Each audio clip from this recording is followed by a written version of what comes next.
Hello everybody, it's December 3rd, Wednesday, and today we're going to have some kitchen fun. I'm going to show you all how to make a very good hearty broth, starting with having the right bones that you're going to roast. Here are the bones. My neighbor gave me a nice container of these yesterday.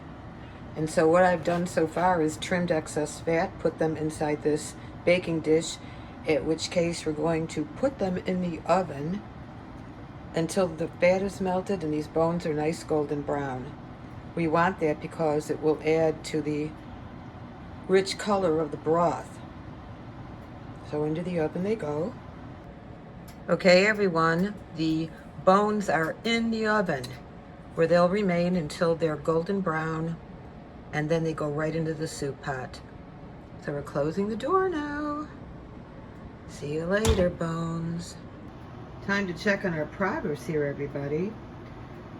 We've got the big soup pot out, ready for the bones, which will be coming out of the oven soon. Inside this soup pot, where I've been heating up the water, we've got some chopped up chunks of onion and bay leaves.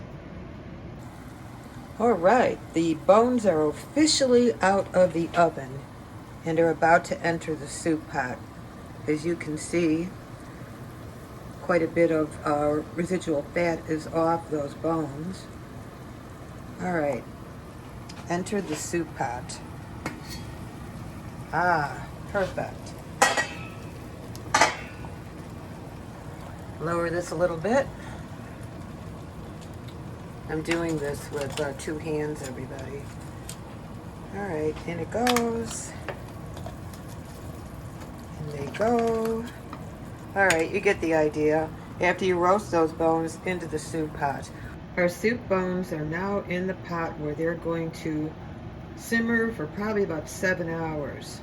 So it's time to check on the progress here, see how our broth is coming along. It's been a few hours. As you can see, it's starting to develop a rich color, which is what we want, but we want it a lot more rich than this.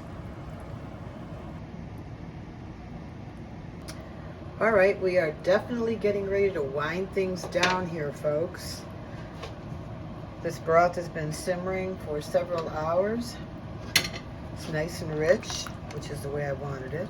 Of course, we're gonna strain it. So after I strain this broth twice, once to remove any bones, loose bones, and of course bay leaves, but I also strain it to remove any fat that remains. Then it's placed into containers for future soup preparations. And this is so much better than buying beef broth in a container for whatever, it's tasteless. This is a great way to make your broth. Thank you for watching, everyone.